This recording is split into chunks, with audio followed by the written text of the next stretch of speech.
Tous derrière les grenats, en regardant le Graouli Mag, avec les centres Leclerc de Moselle. Et pour toujours plus de promos, téléchargez l'application Mon Leclerc.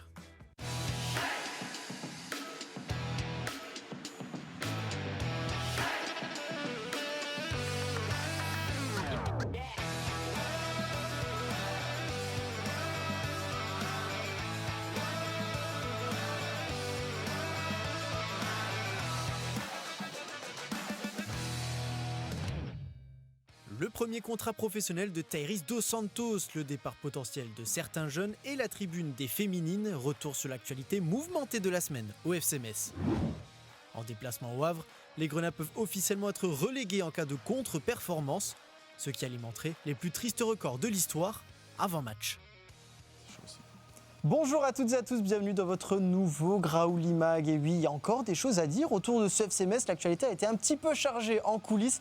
On va revenir évidemment sur tout ce qu'il s'est passé aujourd'hui avec vous sur Twitch évidemment, mais aussi avec nos chroniqueurs du jour. Je vais commencer nos petits tours de canapé habituels du jeudi avec Patrick Muller. Salut Patrick. Salut Aymeric, salut tout le monde. J'espère que tu as passé une bonne semaine avec le retour du soleil. Exactement, et même quelques jours de vacances pour tout te dire. Ouais. Il revient revitalisé pour la dernière ligne droite du Graouli Mag, on peut le dire. Ouais, on peut dire ça. À tes côtés, Yenning Bagoto est avec nous. Salut Yenny. Salut tout le monde. Quelles sont les nouvelles? Très rapidement. Rien de spécial, toujours la même chose. Ça fait 3 mots. Le championnat et voilà, l'actualité du Football Club de Metz. Donc voilà. Et enfin, pour terminer la boucle, à l'autre opposé du canapé, Arthur Carmier est avec nous. Salut Arthur. Salut Aymeric, salut à tous. Toi aussi, des petites nouvelles rapidement. Deux nouvelles plus positives que celles du FC Metz, mais bon, on trouve toujours quelques bêtises à dire dans cette émission, même des bêtises très sérieuses parfois. Ah oui, on essaye de faire des bêtises parfois sérieuses, pas tout le temps non plus, parce qu'il faut qu'on arrive des fois à évacuer, et on va essayer, en tout cas on va déjà revenir sur l'actualité, mais avant ça, on présente comme notre VOV, qui est là depuis le début de l'année, c'est Nathan, qui n'était pas là lundi, voilà, je vous donne la petite indiscrétion, mais il est de retour aujourd'hui, lui aussi est parti en vacances. Salut Aymeric, salut tout le monde, ravi d'être là. On va pouvoir commencer avec la première partie de cette émission, c'est l'heure de l'actu.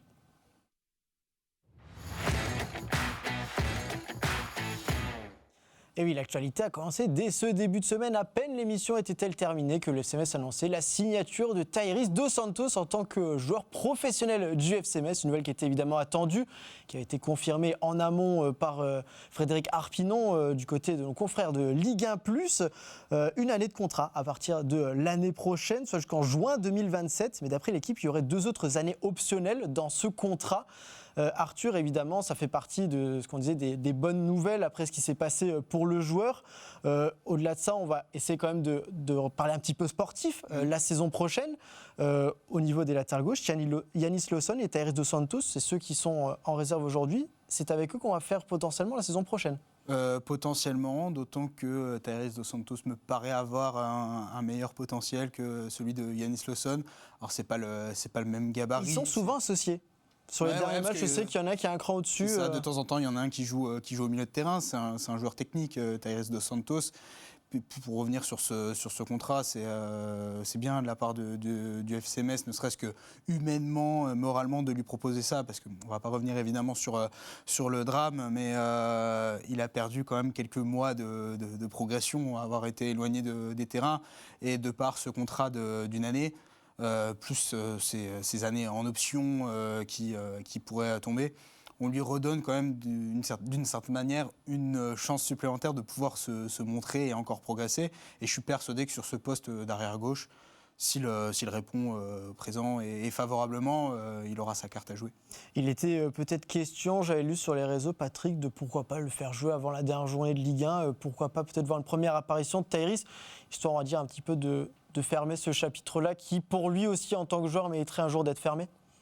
Bah oui, et puis ce serait un joli symbole. D'ailleurs, si on a un peu mauvais esprit, on peut être tenté de se dire est-ce que c'est pas un petit peu de storytelling, toute cette histoire Des gens ont eu un peu peur parce que y a juste cette année de contrat, ils se disent ils le font signer pour 1 an, ce qui était déjà arrivé avec certains jeunes, avec certains joueurs.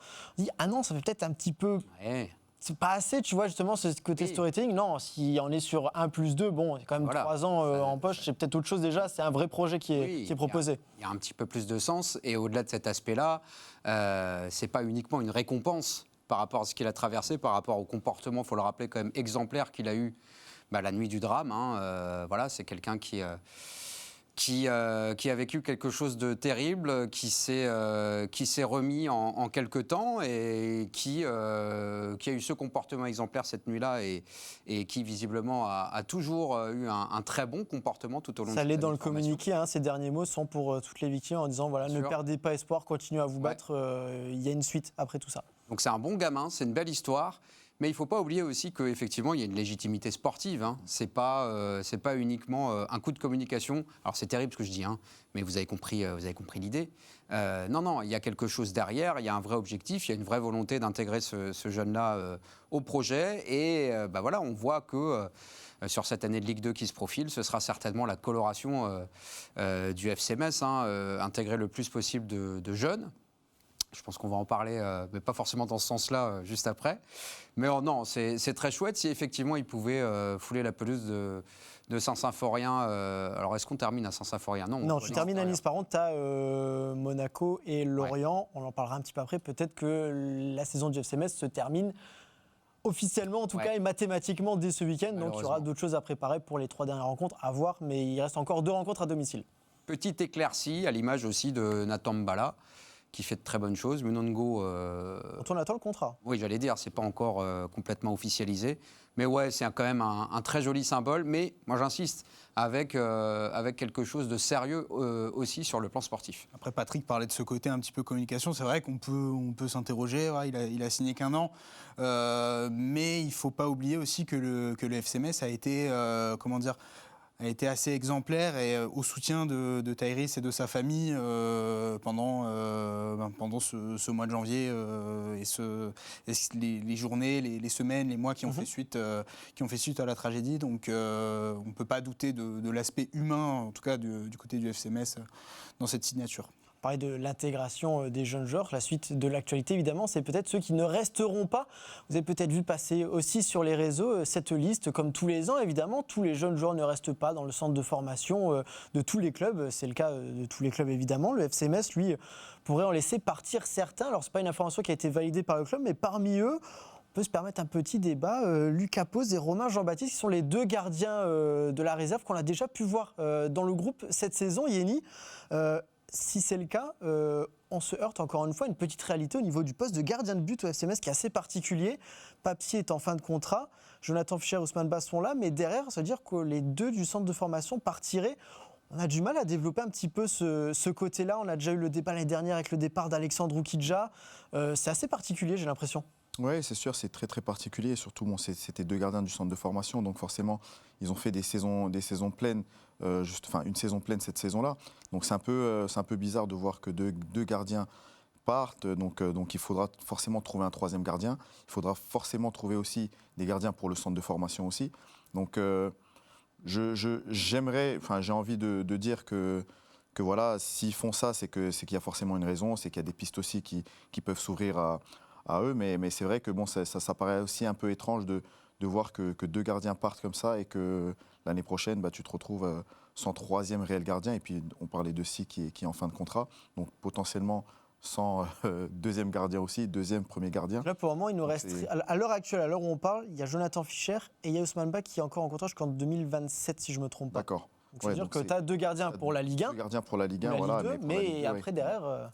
Après, derrière, voilà, c'est sûr que c'est pas assez. Pour moi, c'est pas assez. Il te faut un 3e gardien, il faut un gardien aussi un peu plus jeune. Et voilà, bon, Metz a décidé de se séparer de ces gardiens-là. Maintenant, il va falloir trouver d'autres issues. En même temps, évidemment, une possible officialisation de ces départs-là. Pour le moment, on n'est que sur le potentiel. Fin de saison, malheureusement, pour Ibou Sané. Là aussi, la nouvelle est tombée en début de semaine. Le match face à Rodez et Amiens a laissé quelques traces pour l'attaquant prêté par le FC Metz, victime d'une entorse au genou après sa blessure face à Rodez, nous incite à lire le poste X d'Amiens. 9 matchs de Ligue 2, 2 buts avec l'actuelle lanterne rouge de Ligue 2. Pas vraiment un prix concluant pour l'attaquant, même si c'était ce qu'il lui fallait dans sa carrière à Ibou Sané après. C'était ce qu'il lui fallait au niveau des statistiques. Je ne vais pas faire de littérature, je n'ai pas regardé les matchs d'Amiens depuis le prêt d'Ibou Sané.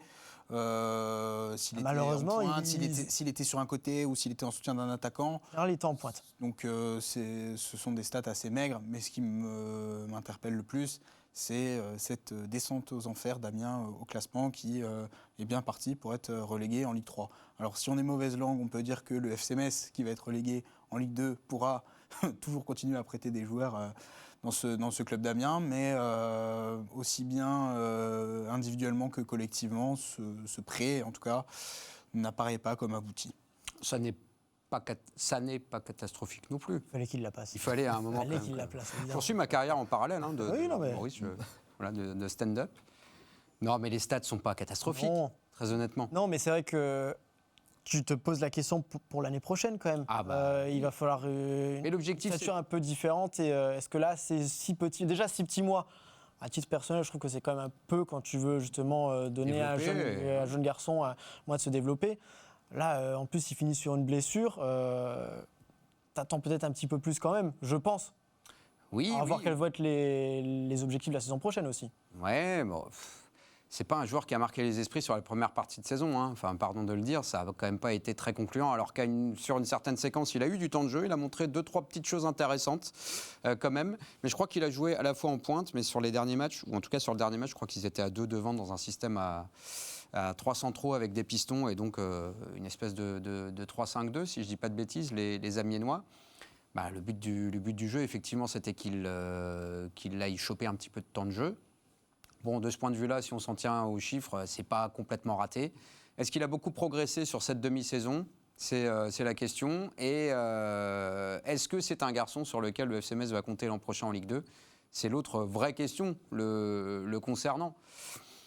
Bon, on va espérer pour lui que l'entorse du genou, ce ne soit pas trop grave. Ça laisse quand même un petit peu de temps avant la reprise. Mais ouais, est-ce qu'il y a une vraie logique de progression chez ce garçon ? Bon, c'est un joueur quand même de profil Ligue 2. J'avais dit que je voulais pas être méchant, mais je le suis un peu quand même.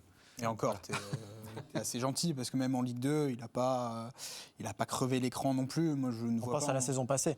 Ouais, je ne vois pas en Ibou Sané un potentiel neuf titulaire en début de saison dès la reprise pour le FC Metz. A contrario, un Nathan Mbala qu'on a un petit peu moins vu, il a montré des prémices quand même beaucoup plus intéressantes, là où Ibou Sané était peut-être un petit peu plus laborieux.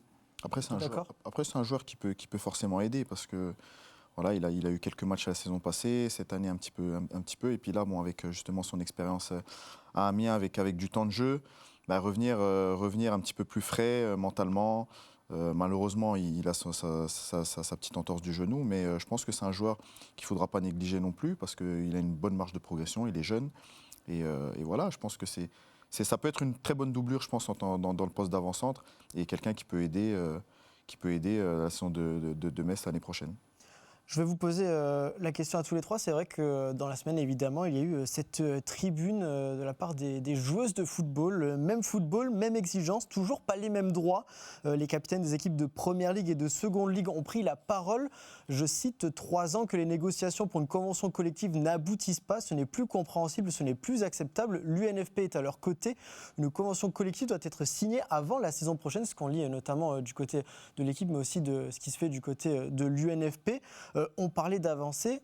Patrick, finalement, on a l'impression que ça n'avance plus tant que ça du côté du football féminin. Moi, j'ai l'impression qu'il y a un petit plafond de verre, en fait. Alors, en effet, il y a eu quand même beaucoup de choses concrètes ces dernières années. L'explosion quand même du nombre de licenciés un petit peu partout en France, la professionnalisation, en tout cas la structuration de championnats professionnels, l'arrivée d'un diffuseur, des sections pro, des sections parmi beaucoup de clubs pro. Même si effectivement, et ça apparaît dans cette tribune, c'est souvent la variable d'ajustement. Quand on a des pertes de budget et des dépréciations financières, on fait sauter la section féminine en se disant c'est ce qui risque de se passer à Dijon, en se disant voilà, c'est pas extrêmement intéressant, on va plutôt mettre l'argent ailleurs. Mais pour moi, le plafond de verre, en fait, il est lié. Je reformule. Je pense que ce qui manque aujourd'hui au foot féminin, ce serait une grosse perf de l'équipe de France. J'ai eu la chance de suivre le premier parcours des Françaises en 2011. C'était une Coupe du Monde en Allemagne, ça avait été extraordinaire. Elles étaient arrivées en demi-finale avec Bruno Bini à l'époque, coach un peu lunaire, un peu spécial, mais en tout cas, belle aventure. Que ce soit toi qui le dise. Voilà. Et très très belle aventure. Elle tombe en demi-finale, je ne me rappelle plus contre qui. Et on se dit, c'est le début de quelque chose. Voilà, il y a ce foot féminin qui est en plein essor. Et malheureusement, alors qu'on a de super générations de joueuses, on est performant en Ligue des Champions, on a plein de joueuses qui partent aujourd'hui à l'étranger, mais il n'y a pas encore cette grosse perf de l'équipe de France qui permettrait de passer ce cap-là. Parce que c'est vrai, il n'y a pas une affluence immense dans les stades, en règle générale, si on enlève Lyon, le PSG, qui font des épopées européennes, etc. Donc il y a un potentiel, il y a des progrès qui ont été faits, mais il manque ce petit truc qui pourrait peut-être changer la donne, j'ai envie de dire culturellement aussi. Parce que là aussi, soyons clairs et honnêtes, est-ce qu'on regarde énormément de foot féminin en dehors des matchs de l'équipe de France qui sont diffusés aujourd'hui sur France Télévisions, une toute petite chaîne en comparaison avec Moselle TV, bien sûr. On accepte la cohabitation. Donc tout ça, c'est très positif. Mais je peux comprendre les joueuses, ce sentiment de se dire, on est pro, on s'entraîne toute la semaine, mais on n'a pas les mêmes droits que les garçons. On n'est pas encadré, on n'est pas protégé. Oui, c'est pesant. Alors, c'est aussi lié au fait que différents syndicats n'arrivent pas à s'entendre. Il y a aussi cet aspect-là dans cette situation. Mais vraiment, je pense qu'il manque une grosse perf marquante de cette équipe de France qui n'est jamais arrivée en finale de quoi que ce soit.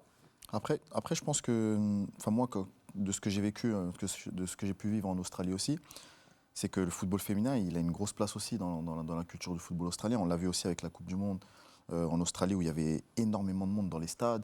Et là-bas, en fait, le football féminin, il est valorisé. En plus, tu as des grandes joueuses comme Sam Kerr aussi, qui sont l'image aussi de l'Australie. Mais l'Australie n'a pas forcément gagné de trophées majeurs. Oui, mais tu as la culture anglo-saxone aussi, c'est vrai qui aussi. entre en ligne de compte. Oui, comme les États-Unis aussi. Voilà. Donc voilà, après, c'est vrai que c'est assez délicat pour les féminines, mais aujourd'hui en France, moi je vois aussi beaucoup de progrès, c'est sûr. Mais je vois que ça stagne un peu. Ouais. Ça stagne, et puis bon, même par rapport aux diffuseurs, on ne voit pas non plus beaucoup de matchs à la télé, donc il n'y a pas non plus énormément de téléspectateurs aussi qui s'intéressent entre guillemets au football féminin. Oui. Après, voilà, moi après je peux comprendre les clubs aussi qui suppriment les sections féminines, pour moi, c'est pas top non plus, quoi. C'est pas top parce qu'à un moment donné, il y a eu beaucoup plus de licenciés en ce moment. Donc forcément, les filles, elles veulent beaucoup plus jouer aussi au foot, quoi. Donc voilà, moi j'ai 2 filles aussi qui prennent, qui jouent pas encore, mais voilà, qui s'intéressent de plus en plus. Donc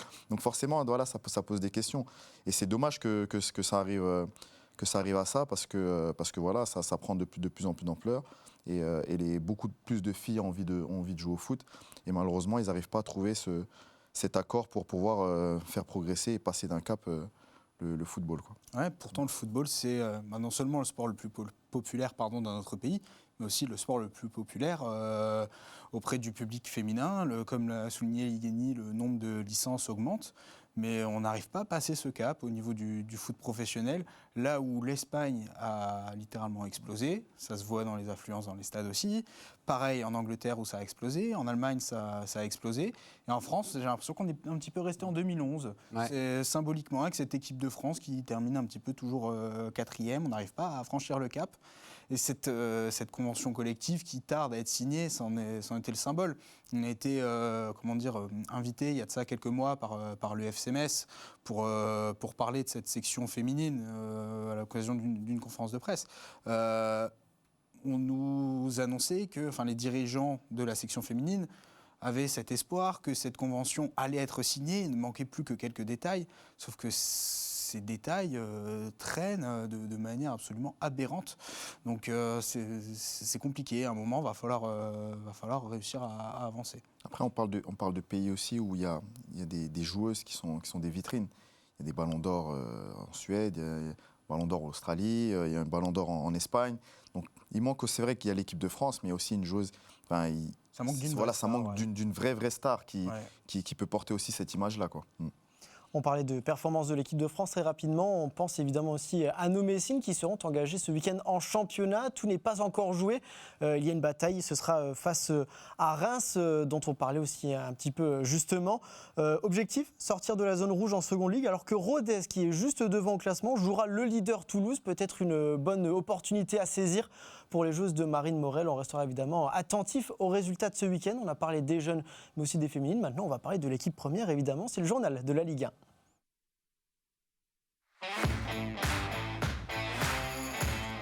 Et oui, parce qu'il y a aussi une nouvelle journée de championnat ce week-end, la 31e en Ligue 1 McDonald's. Le FC Metz se déplace sur la pelouse du Havre. On va regarder rapidement les statistiques de cette équipe du Havre dont on va pas mal parler dans cette émission. 14e de Ligue 1 avec 30 points, c'est 6 victoires, 12 nuls et 12 défaites, 25 buts inscrits contre 38 encaissés. Un joueur à mettre en avant, Issa Soumaré, meilleur buteur avec 6 buts et un des meilleurs passeurs avec 3 passes décisives. Ils sont plusieurs, on a décidé d'en mettre qu'un en avant.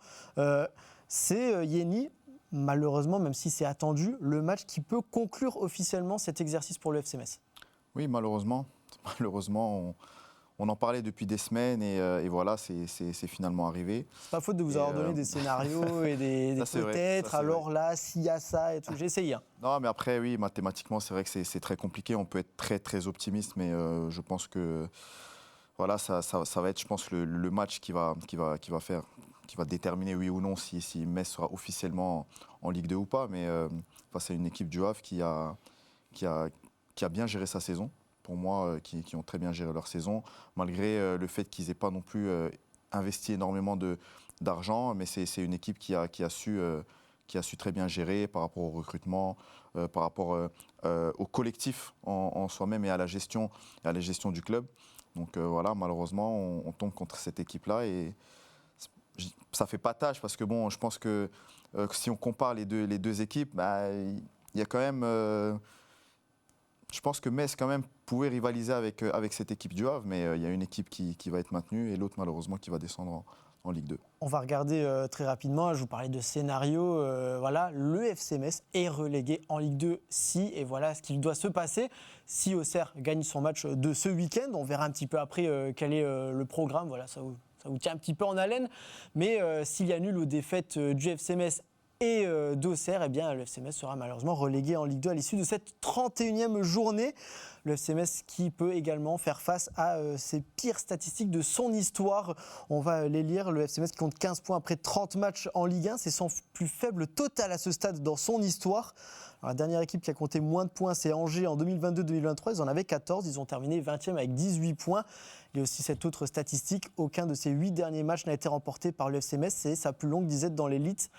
On est sur des bases, malheureusement, Patrick, je veux dire, historiques. Terrifiantes. Je crois que l'an dernier, à la fin de il y a 2 ans, lors du dernier passage du FC Metz, et pourtant, on pleurait des larmes de sang devant le spectacle proposé par l'équipe emmenée par Laszlo Bolo. Mais sur la fin, on y a cru. Il y avait eu ces victoires à Nantes, ces victoires au Havre. Il y a eu ce scénario un peu fou. Lors du match contre le PSG et Lorient qui s'était manqué d'un but, je vous ai gagné 5-0, quelque chose du style. Et c'est ce que j'allais dire. À l'arrivée, tu as quand même 29 points, je crois. Le double avec cette équipe. Si Nathan peut vérifier ce je m'enflamme peut-être un peu, mais au moins 10 points de plus que ce qu'on a par rapport à ce qu'on a aujourd'hui. Et ça se termine au barrage avec un carton rouge très précoce qui change la donne. Enfin voilà, c'est passé pas si loin que ça. Alors que là, c'est abyssal la différence qui nous sépare de ce qu'aurait dû être la saison du FC Metz. Moi, je suis d'accord avec Yeni. C'est une équipe avec laquelle, moi je l'ai dit 1000 fois, avec laquelle on aurait dû matcher. Voilà. La fameuse équipe de son championnat. Eh bien oui, une petite bise à Bernard bien sûr Genier. que oui. En fait, et ça aussi j'ai eu l'occasion d'en parler dans une émission précédente, si tu regardes les stats du Havre, ils ont 6 victoires. Alors on peut se dire c'est beaucoup quand même, 3 victoires de plus par rapport aux... Aucune contre Metz. Les 2. Ouais. Là, on peut se dire c'est beaucoup, mais ce que je veux dire par là, c'est que très souvent, ils ont su faire un match nul un peu tristoun, un peu à l'arrache. 12 matchs nuls, c'est 12 points. Et ben voilà, avec un contenu faible, certes. Rappelons-nous du match aller. Quel enfer ce match.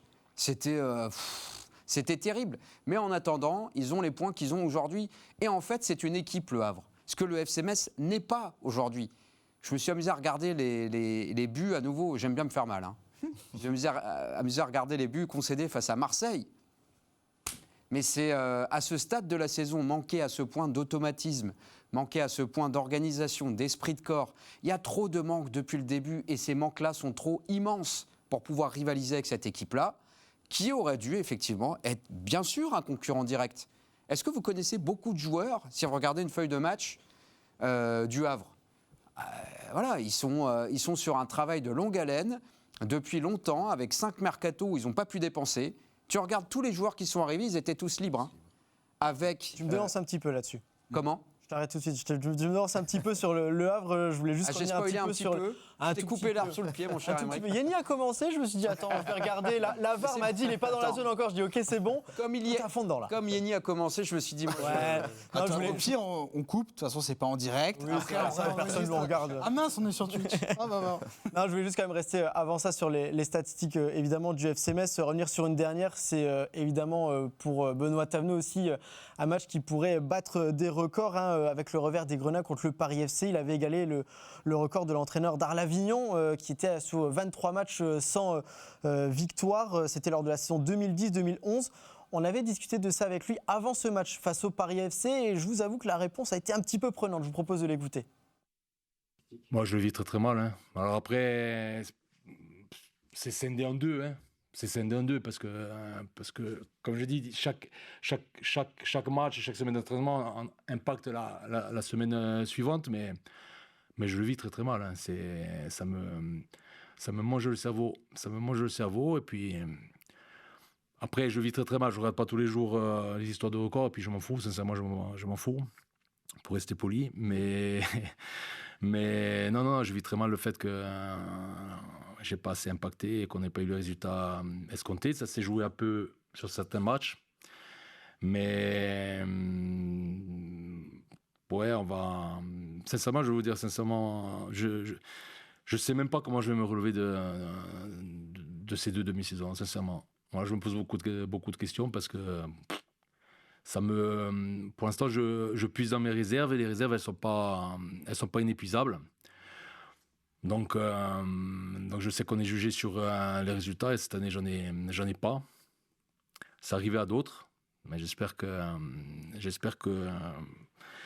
un moment donné, ce passage s'arrêtera tout simplement. Mais je me suis préparé à tout, sincèrement aussi. Hein, donc voilà, mais ça fait très, très, très, très, très, très long parce que les victoires, c'est ce qui vous redonne de l'énergie. C'est ce qui vous redonne de l'énergie, que qu'on soit joueur ou qu'on soit entraîneur, c'est ce qui vous redonne de l'énergie. Et moi, je suis en apnée depuis fin août, quoi. Même si pendant 2 mois, je n'ai pas travaillé, je suis en apnée et je m'épuise. Et c'était bien 29 points au cas où. Et hop, il arrive à plat du pied sécurité. Et les chiffres sont bons pour Patrick qui suit très bien l'actualité du FC Metz. Bravo à toi, Patrick. Ouais. Très rapidement, pour revenir sur Benoît Thavenot, Yenny, est-ce que dans ta carrière, tu as déjà croisé des entraîneurs qui ont vraiment douté? Parce que je suppose qu'après une telle performance, tu dois quand même pas mal te remettre en question. C'est ce que lui dit en tout cas aussi, que ça l'affecte beaucoup. Est-ce que tu as déjà vu des entraîneurs qui sont vraiment, qui ont perdu pied à un moment donné? Oui, perdu pied, j'en ai eu quelques-uns. C'est vrai qu'après, il y avait des résultats. Là, aujourd'hui, Benoît Thavenot, il n'a pas de résultats. Donc c'est vrai que pour lui, c'est une situation très très difficile. Il a été appelé en mission maintien et malheureusement, ça ne se fait pas. Et je pense aussi à lui parce que l'année passée avec Bastia, ça s'est aussi très très mal passé. Donc c'est vrai qu'il vit 2 expériences un peu compliquées, même voire très très compliquées. Et pour se remettre de ça, ça va être très très difficile, quoi. Très très difficile pour sa carrière, pour la suite de sa carrière, parce que je ne pense pas que l'année prochaine il puisse continuer avec le FC Metz, mais voilà, j'espère qu'il va se relever, qu'il aura la tête dure, et c'est tout le mal que je lui souhaite en tout cas de pouvoir trouver un projet et puis pour qu'il puisse avoir des résultats, mais c'est vrai que c'est pas facile, c'est vraiment pas facile. On lui souhaite de rebondir et pourquoi pas dès ce week-end. Alors oui, encore une fois, j'en appelle à mes espoirs peut-être quasiment morts, mais Le Havre reste sur 8 matchs sans victoire en Ligue 1. Alors on en parlait tout à l'heure et ça me permettra de faire la transition justement sur la suite, mais la dernière victoire monte à la 22e journée contre Toulouse, sinon c'est 4 nuls, 4 défaites. Bon, c'est bien savoir faire des nuls quand il ne faut pas perdre, mais pourquoi pas sur cette occasion-là, même si, c'est vrai qu'on en reviendra après, il y a une petite classe d'écart entre 2 clubs, mais bon, au moins aller chercher celle-là, pourquoi pas? Ouais, si on est cynique, on peut dire que la très mauvaise série du Havre pourrait être, arrêtée par le FC Metz. Parce que je ne sais pas si on se rend compte, je redéborde encore une fois sur Benoît Thavenot, mais la charge mentale que ça représente pour... Il fait un peu de peine, moi, je trouve. Ouais. Franchement, on peut avoir de la compassion, quoi. C'est ça. C'est ce qui ressort un petit peu là dans les commentaires. On le savait que c'était pas forcément l'homme de la mission, tant elle était difficile. Mais il faut se rendre compte, et je pense que les supporters du FC Metz s'y connaissent en charge mentale avec les résultats du club. Charge émotionnelle aussi. Ouais, charge émotionnelle. Il n'a pas gagné un match de la saison. Il faut imaginer à quel point ça doit être terrible, je pense, dans sa tête.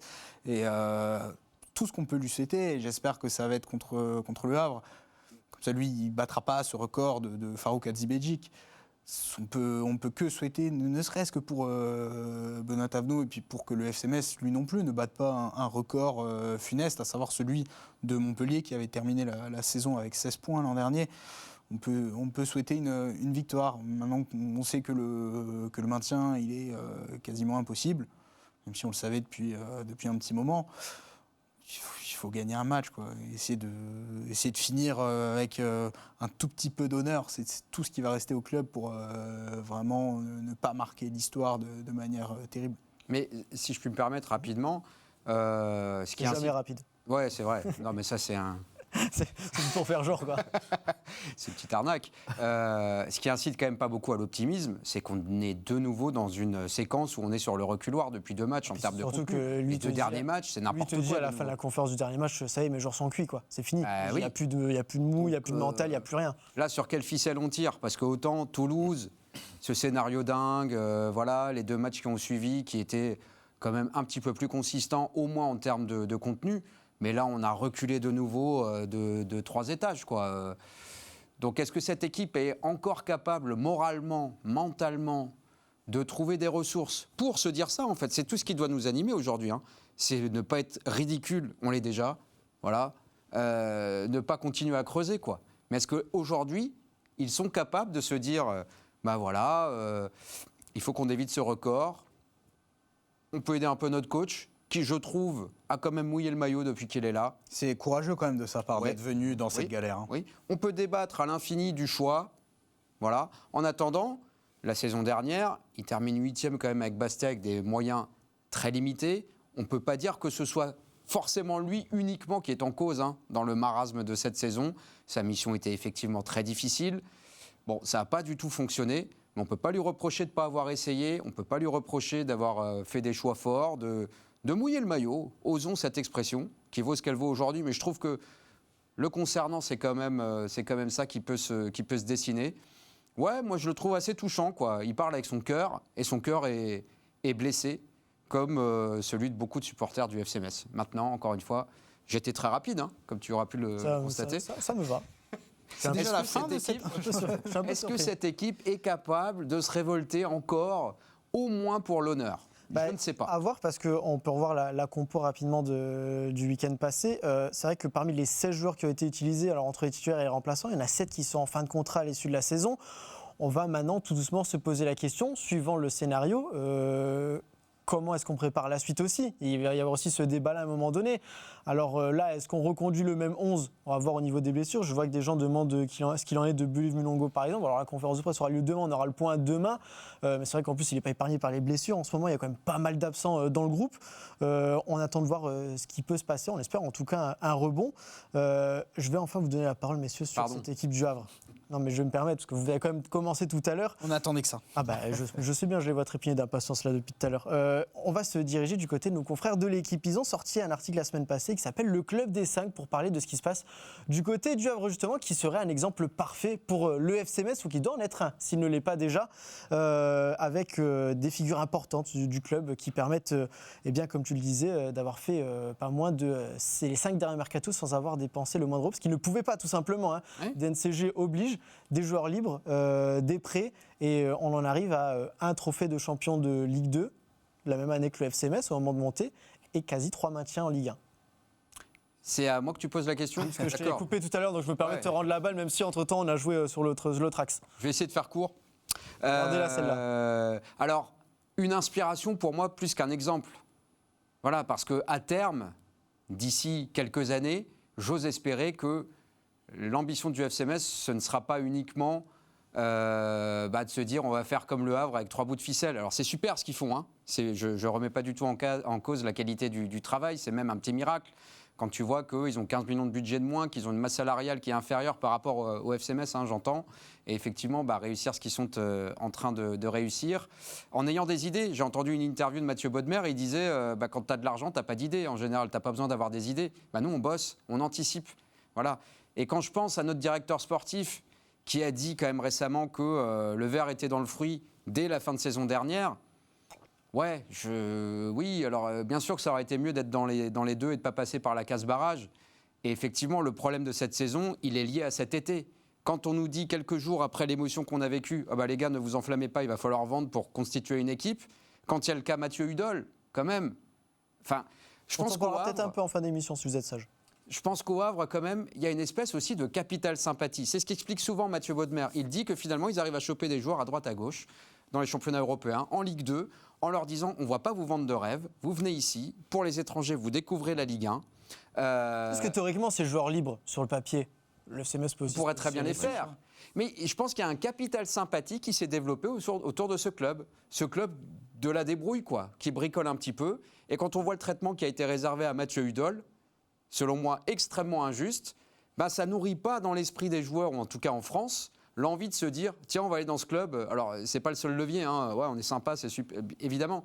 Mais ça concourt quand même à quelque chose de positif autour de ce club. J'ai fait très très court encore une fois, je me tais maintenant. J'ai une demande qui va être plus courte que le phrasé de Patrick. Pas compliqué.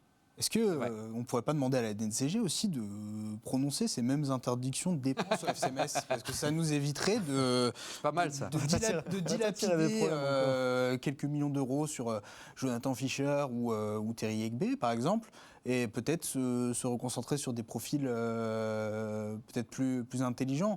On parle d'anticipation. Je referme la parenthèse, comme dirait Patrick, de cette petite boutade.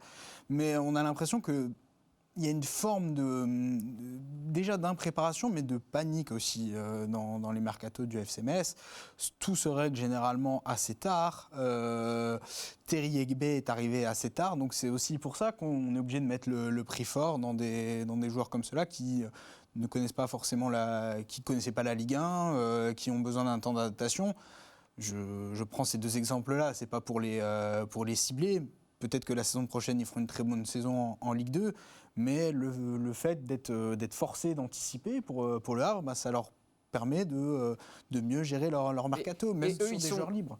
Pardon, mais ils sont conquérants là où nous, on est un peu résignés et où on se cherche toujours des excuses. Voilà. Eux, on n'a pas d'oseille, si je caricature, mais on va trouver des solutions, parce qu'on va bosser, parce qu'on va anticiper, etc. Et ça, c'est leur force de frappe, quoi. Et celui qui incarne le mieux ça, bah, c'est Mathieu Baudemer. Après, Mathieu Baudemer, c'est un joueur il a été joueur, donc forcément, il sait ce qu'un club a besoin.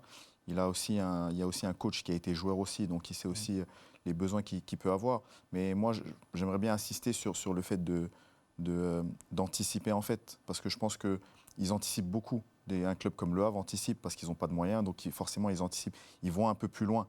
Et quand on regarde ces dernières saisons, ça finit champion. Ça se maintient deux fois de suite parce qu'ils anticipent un peu plus. Et nous, j'ai l'impression que c'est toujours sur le fil. On n'arrive pas à avoir justement ce projet où on arrive à anticiper un peu les choses. On prend des joueurs qui arrivent un petit peu sur le tard. C'est toujours en fait des petits coups de poker. Là, ça va être un peu méchant ce que je vais dire, mais si tu es relégué à la 31e journée, tu as un mois de plus là, pour te préparer. Alors, ça te fera une excuse, j'ai envie de dire, en moins pour l'année prochaine, mais là, tu n'auras pas d'autre choix en fait. Oui, voilà. Moi, ma question, c'est est-ce qu'on a préparé vraiment l'année prochaine aussi, que ce soit en Ligue 1 ou en Ligue 2 Quand est-ce qu'on l'a préparé aussi? Parce que là, on a regardé sur le 11 de départ du dernier match, combien 7 joueurs en fin de contrat. C'est énorme. 7 joueurs en fin de contrat, pour moi, c'est énorme. On va partir avec qui l'année prochaine? Quels seront les joueurs qui voudront rester? Quels seront les joueurs qui voudront partir? Donc, c'est vrai qu'il y a cette forme d'anticipation qu'on ne voit pas forcément au sein du club, qui fait un petit peu peur. Et là, je rejoins justement tous les supporters qui se plaignaient de ne pas avoir de projet. Et là, clairement, j'aimerais savoir quel est le projet futur du FCMS, parce qu'aujourd'hui, on ne parle pas de l'avenir en Ligue 2, on ne parle pas de... parce que là, c'est bientôt fini, mathématiquement, c'est bientôt fini. Alors, on aimerait se projeter, on aimerait voir quelle sera la suite pour le Football Club de Metz. Est-ce que l'année prochaine, on veut refaire une montée? Est-ce qu'on veut plutôt, vu qu'on fait signer des jeunes joueurs, est-ce qu'on veut plutôt mettre l'accent sur le centre de formation?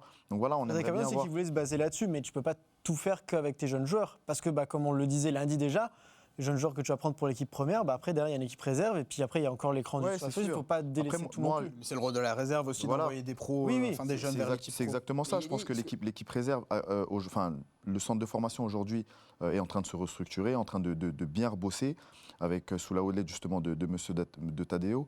Donc ils sont en train de reconstruire ça aussi. Donc ça peut permettre aussi à tous ces jeunes joueurs-là de monter dans le groupe professionnel. Et nous, comme on l'a fait quand on était descendu en national, eh ben, voilà, autour de ces jeunes joueurs, prendre quelques joueurs d'expérience qui viennent encadrer tout ça et que ça fasse une bonne équipe, une bonne osmose. Mais c'est intéressant, pardon, je te coupe, Yannis, ce que tu dis, parce que si je t'écoute, en creux, tu voudrais dire que peut-être l'objectif, ce ne serait pas de forcément et à tout prix remonter tout de suite, mais plutôt de bosser, développer des jeunes.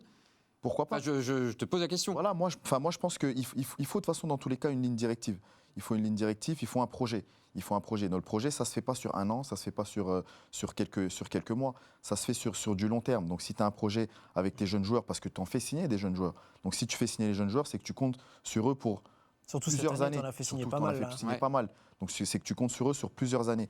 Et moi, voilà, j'aimerais que ces jeunes joueurs-là, à un moment donné, ils prennent les rênes, comme nous on a pu le faire, ils prennent les rênes de l'équipe première, avec quelques joueurs d'expérience. Et à partir de là, tu bâtis une équipe et voilà, après tu te bats soit pour remonter en Ligue 1 et garder toujours cette même structure-là, ou soit tu restes 1-2 années en Ligue 2, mais avec un vrai projet cohérent. C'est vrai qu'il y a ce spectre, on le voit dans les commentaires, si c'est pour les vendre à la suite, c'est vrai qu'il y a ce spectre-là aussi qui est peut-être un peu plus important aussi que les autres années. Il va falloir trouver ce juste équilibre. Peut-être un dernier mot, Arthur. Ouais, rappelez-vous l'année dernière, on était heureux de voir le retour de Gauthier à Haine, d'avoir des joueurs d'expérience comme Stambouli, comme Deminguet. On disait même que c'était un milieu de terrain de niveau Ligue 1. C'est vrai. Mais On reviendra dans les conclusions, on et n'a pas beaucoup vu cette année ce milieu-là. et on était heureux de monter. Mais on verra ce qui va se passer pendant ce mercato. J'ose espérer qu'il a été préparé, vu le temps que Frédéric Arpinon a eu. Mais depuis qu'on sait, grosso modo, que l'FC Metz a de très bonnes chances de descendre. Mais d'une certaine manière, si on recrute des très forts joueurs comme ça dès cet été, dans un objectif de remontée, tu n'as plus le droit à l'erreur, en fait. Tu es obligé de remonter immédiatement. Et ce qui est bien, mais tu ne prends pas le temps de développer tes jeunes pour avoir une base beaucoup plus solide et pérenne. On verra ce qui se passera avant l'année prochaine et on aura le temps de revenir dessus ces prochaines émissions. Évidemment, il y a ce match de ce week-end entre Metz et Le Havre, mais il n'y a pas que ça, il y a aussi d'autres matchs. On va regarder justement l'agenda de ce week-end pour, encore une fois, ceux qui ont la zapette facile, qui ont envie d'occuper leur week-end. Ça commencera dès demain avec Brest-Lens. Samedi suivront Lyon-Auxerre, Angers-Paris et Toulouse-Monaco. Dimanche, Lorient-Strasbourg, Le Havre-Metz, Paris-FC-Lille, Rennes-Nantes et pour terminer, Marseille-Nice. On va regarder le classement aussi parce qu'il a un petit peu bougé. Il y a eu un match de retard qui s'est joué cette semaine entre le Paris Saint-Germain et le FC Nantes. Vous parlez tout à l'heure de coachs qui ont fait un peu de peine. La sortie de Vaïd après le match face à Nantes peut boxer dans cette catégorie-là. Le Paris Saint-Germain qui reprend 4 points d'avance sur Lens avant son match en retard contre les 100 et or. La lutte à l'Europe évidemment est toujours et pour le maintien, là où c'est peut-être quasi acté pour le FC Metz. Ça commence à se rapprocher dangereusement pour le FC Nantes. Charge à la JOCR peut-être d'aller voir pour inquiéter le l'OGC Nice sur cette fin de saison. Ne sait-on jamais. On va nous revenir un petit peu sur cette équipe du Racing Club de Lens, mais pas que, du classement aussi et des places européennes. C'est dans le temps additionnel.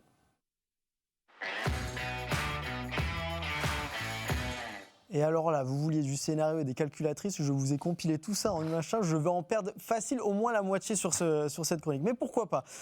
Avant ça, il y a eu du championnat, mais aussi la Coupe de France qui s'est jouée. Le Racing Club de Lens avec son billet pour la finale, après sa victoire face à Toulouse, 4-1, dont un but d'un certain Mathieu Hudol. Très rapidement, en une phrase, Yenny, finalement, ce choix du Racing Club de Lens, bon, ça porte ses fruits, la Ligue des Champions arrive, une finale de Coupe de France. C'est tout bénef. Tout bénef pour eux. Je pense que c'est un club aussi, c'est un club historique, c'est un club avec des grands supporters. Donc là où ils sont aujourd'hui, c'est un club qui travaille très très bien. Quand on voit les recrues aussi qu'ils font, c'est très très intelligent. Et aujourd'hui, voilà, ils ont ce qu'ils méritent avec les résultats. Et on a un joueur aussi qui est parti malheureusement cette année pour nous, mais heureusement pour lui, qui fait une très très grosse saison et qui marque et qui est de plus en plus décisif, qui est Mathieu Hudol. Je ne le présente pas, donc voilà, je suis très content pour lui. Ça va être sa première expérience aussi en Europe en jouant soit la Champions League ou en jouant la Champions League, ce serait top. Mais voilà, très bien parti. Voilà, c'est très bien parti. Mais en tout cas, une très très grosse saison du RC Lens. Est-ce que quelqu'un quand même a le 06 de Didier Deschamps là? Parce qu'il faudra quand même qu'il nous explique à un moment en quoi il est en dessous de Lucas Digne ou Hernandez. Hein. Moi, C'est passé. Encore. À force de l'expérience. Voilà. En fait, c'est peut-être des deux en même temps, mais ça, c'est un autre débat dont on pourra refaire lorsque les listes pointeront le bout de leur nez. Mais bon, il faut ton expérience aussi. il a et 30 ans, pas garder les deux, quoi. Oui, mais ton expérience en équipe de France, je parle. En équipe de France, ils ont quand même fait des campagnes Lucas en Ligue des Champions. Même sur la scène européenne, ce sont des joueurs qui ont quand même beaucoup de matchs en Coupe d'Europe. Elle est où Mathieu, notre belle il histoire arrive. dans tout ça? Mais dans la foulée d'une saison comme ça où il a tout dévoré.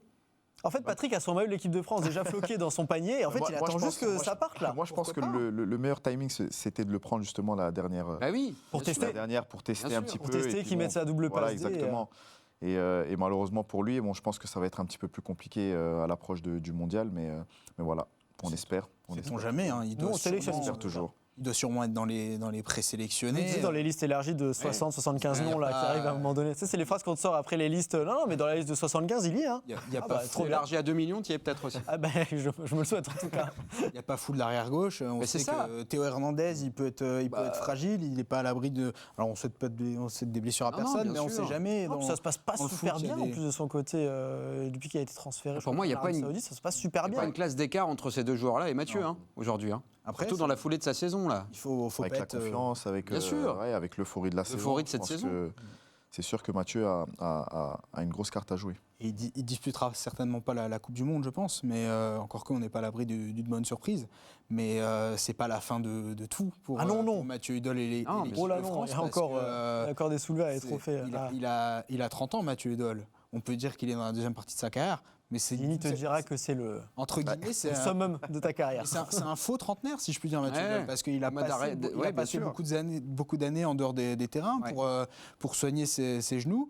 Ça a été dur, mais mine de rien, ce sont des années en moins sur le terrain qui me laissent penser qu'il pourra encore jouer quand même, peut-être quasiment jusqu'à 40 ans, on lui souhaite. Donc il a encore pas mal de très belles années devant lui.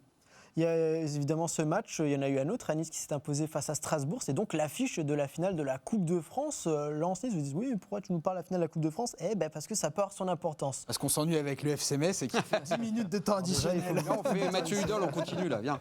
Mais j'en ai encore plein de choses à dire sur Mathieu Hudol, parce que si Mathieu Hudol gagne cette Coupe de France avec le Racing Club de Lens, voici ce qui peut se passer. On va regarder un petit peu les scénarios. Alors vous allez avoir à gauche les places qualificatives pour les Coupes d'Europe en Ligue 1 cette saison. Donc les 4 premières le sont pour la Ligue des Champions, la 4e étant pour les tours préliminaires, la 5e direction la Ligue Europa et la 6e direction la Ligue Europa Conférence. Mais si le Racing Club de Lens gagne la Coupe de France et que de l'autre côté, alors c'est un gros scénario, mais tenez-vous bien, si de l'autre côté Strasbourg finit 7e et gagne la Ligue Europa Conférence, ils sont quand même bien partis, ils sont en demi-finale, eh bien on pourra avoir jusqu'à 8 clubs européens la saison prochaine en Ligue 1. Yannick, tu vas déjà te dodeliner un petit peu de la tête. Ce serait quand même une sacrée performance pour la France d'avoir 8 clubs européens. Dans l'indice UEFA, oui, aussi. Et on parlait de Farmer League, etc. Donc, la fameuse. Voilà. Donc 8 clubs, c'est énorme. C'est énorme, mais voilà, ça ça reste un petit scénario un peu tiré par les cheveux, mais on n'est pas si loin de ça non plus. C'est fort possible avec les. C'est possible. Ouais. Moi, je pense que c'est fort possible parce que Strasbourg est très performant en Coupe d'Europe. Lens a de grandes chances de gagner aussi la Coupe de France. Donc voilà, pourquoi pas. Moi, j'espère pour le football français, ce serait top. Ce serait une grande première en plus d'avoir 8 clubs. Et pour les clubs. Là, si on arrête le classement aujourd'hui à la 30e journée, les 8 clubs qui seraient européens seraient Paris, Lens, Lyon, Lille, Rennes, Marseille, Strasbourg, Monaco. C'est pas mal. Que des gros noms. Donc et des clubs expérimentés. Tant qu'il n'y a pas Nice, ça va. J'allais dire, il y a quelque chose qui me terrifie. Nice est à un match de rediscuter une Coupe d'Europe. Et d'être peut-être aussi, alors on ne va pas souhaiter le malheur des autres, mais ça a été le cas pour Guingamp, peut-être qu'ils peuvent aussi jouer les barrages, voir si ça se passe mal descendre, et jouer en même temps une Coupe Ils ne sont pas sauvés des eaux, ils ont 4 points d'avance.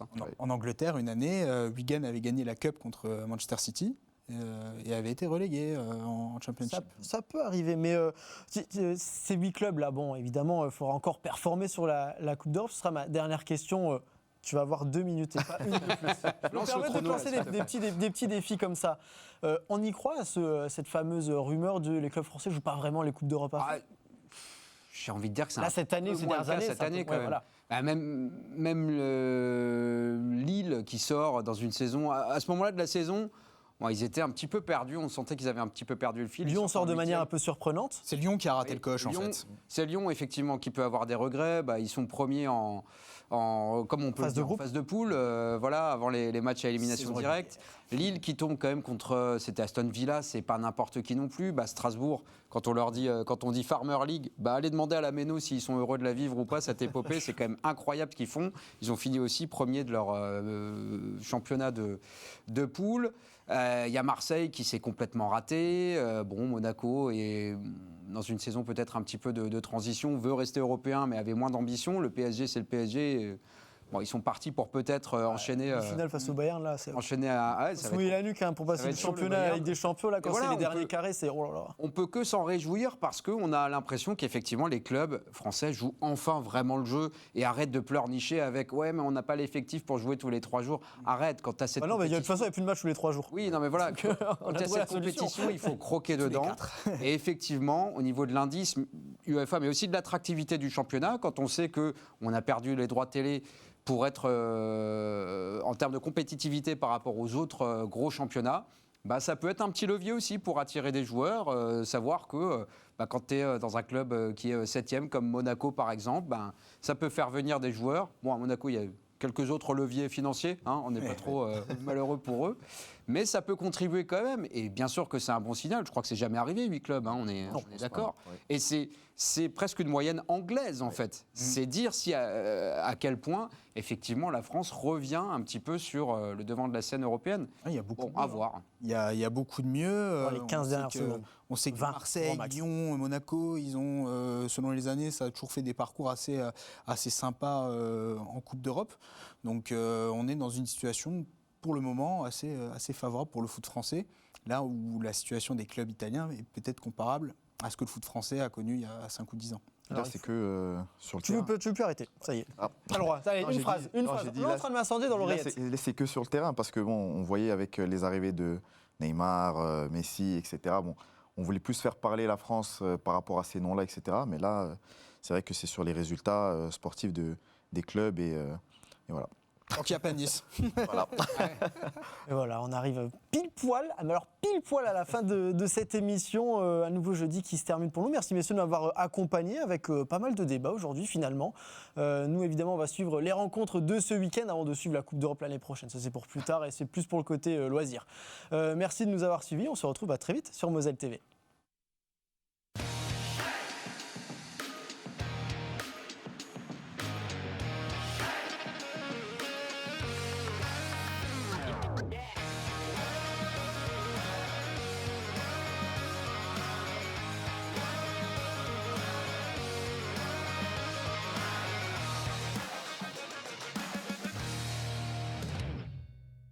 Tous derrière les grenats en regardant le Graouli Mag avec les centres Leclerc de Moselle. Et pour toujours plus de promos, téléchargez l'application Mon Leclerc.